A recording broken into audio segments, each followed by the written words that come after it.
O termo metamorfismo advém de meta, que significa forma, e morph, mudança, transformação.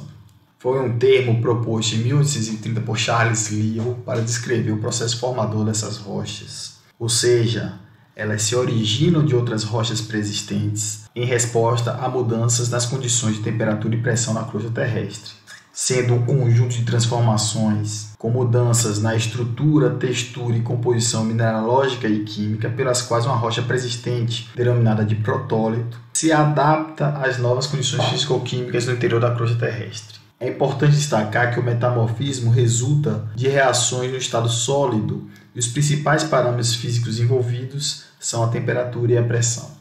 A figura mostra um diagrama que relaciona a temperatura, pressão e profundidade, que separa o campo da diagênese do campo metamórfico e o campo ígneo. Afinal, qual o limite entre uma rocha sedimentar e uma metamórfica, e entre uma rocha metamórfica e uma ígnea? A depender do gradiente geotérmico local, o metamorfismo de baixo grau se inicia em profundidades pequenas, de 6 a 10 km, temperaturas entre 200 e 300 graus Celsius e pressões acima de 3 kbar. Já a fusão depende da presença de água nas rochas metamórficas. Em condições hidratadas, varia de 650 a 1000 graus Celsius. Já em condições anidras, ou seja, desidratadas, as temperaturas de fusão estão acima de 1000 graus Celsius. Afinal, onde são formadas rochas metamórficas?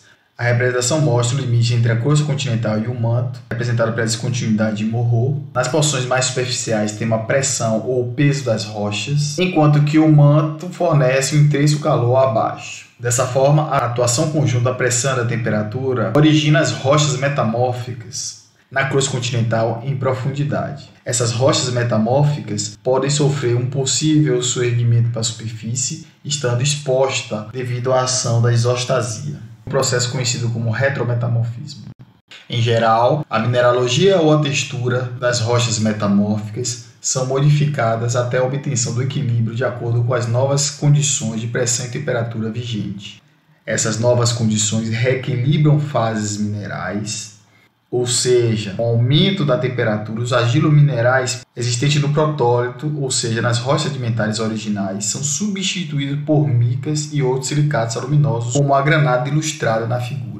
Em síntese, um arenito, como ilustrado na fotografia, apresentando uma textura sedimentar clástica, bem selecionada e porosa, com grãos de quartzo bem arredondados, com metamorfismo, não modifica sua composição química, resultando na formação de um equivalente metamórfico, como o quartzito. Perceba que a textura e o arranjo dos minerais se modifica com a textura sedimentar clástica, modificando-se para uma textura em mosaico ou granoblástica, poligonizada entre os grãos de quartzo que preenche todos os espaços vazios. Muitas vezes, a composição química e mineralógica das rochas mantém-se inalterada, mas a textura sofre modificações drásticas de pequenos a grandes cristais intercrescidos. Dessa forma, temos como um protólito inicialmente um arenito, e aumentando as condições de pressão e temperatura, resulta numa rocha metamórfica, cujos grãos poligonizados são resultado do processo de recristalização em estado sólido, que altera a forma e o tamanho dos grãos sem mudar sua composição, formando, nesse caso, um quartzito. Já um pelito, quando metamorfizado, resulta numa reação metamórfica ou neocristalização, a difusão de átomos em cristais sólidos, produzindo novos minerais, como ilustrado na figura representativa das granadas. Já em rochas solúveis, como os calcários oolíticos, por exemplo, quando metamorfizados sob um processo de dissolução sob pressão, que ocorre na superfície do contato entre os grãos, quando a pressão na rocha é maior em uma direção do que nas outras, em temperaturas baixas e na presença de água. O processo de dissolução sob pressão é comum em rochas solúveis, como os mármores. Em alguns minerais, ocorre deformação plástica em temperaturas elevadas, onde os minerais se deformam no regime plástico e se tornam alongados, produzindo uma foliação. Ocorre também sem alterar a composição química dos minerais. Portanto, as causas do metamorfismo correspondem à pressão, que aumenta mais ou menos a mesma taxa em todos os lugares na crosta terrestre, variando de 0,3 a 0,4 kbar por quilômetro, e a temperatura, que aumenta em taxas diferentes em regiões diferentes, sendo o gradiente geotérmico uma média de 30 graus por quilômetro.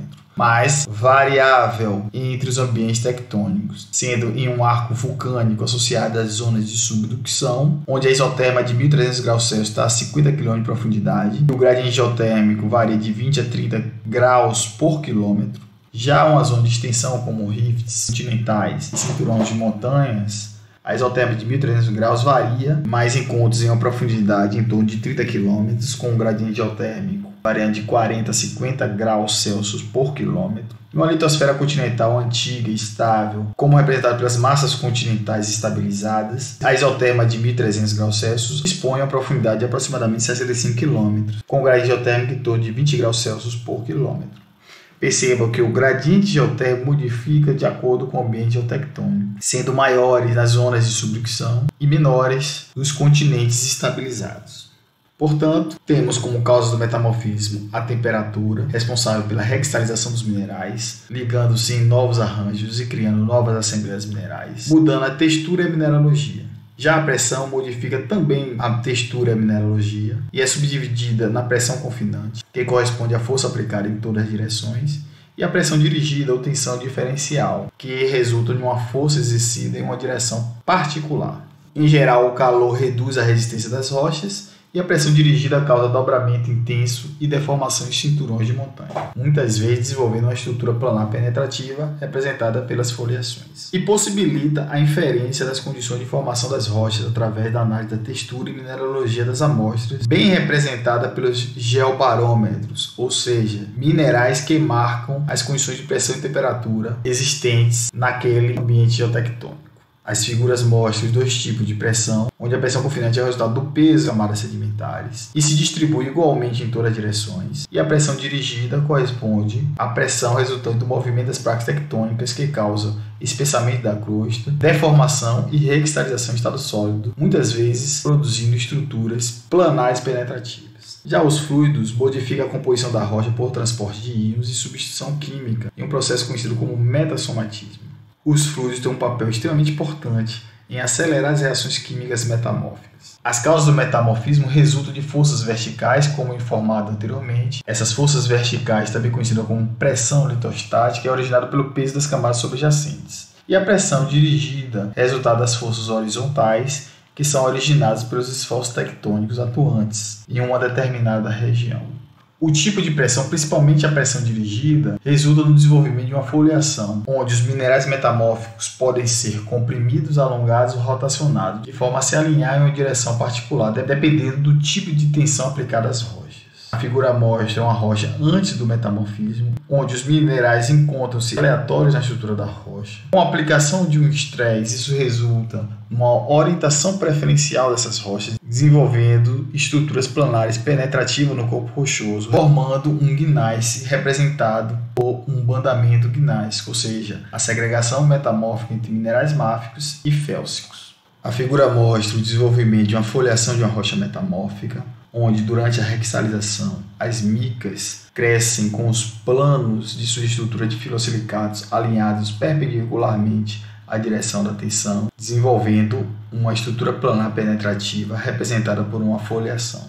Por fim, o papel dos fluidos do metamorfismo estão representados pelos fluidos hidrotermais, que inclui água aquecida, vapor e fluidos supercríticos. Entenda como fluidos supercríticos qualquer substância que se forma a altas temperaturas e pressões e possui propriedade tanto de um gás que permeiam as rochas quanto de um líquido, ou seja, um fluido que reage com os minerais. A figura mostra um fluido hidrotermal através de fumarolas submarinas. Esses fluidos são soluções quimicamente ativas que podem dissolver minerais. E de onde advêm esses fluidos hidrotermais? Da água que percola o substrato, da água em voláteis liberada pelo magma e da água liberada pelas reações metamórficas, como a ilustrada abaixo, que representa a liberação de água através da reação da muscovita com quartzo em estado sólido, formando um feldspato potássico e a silimanita.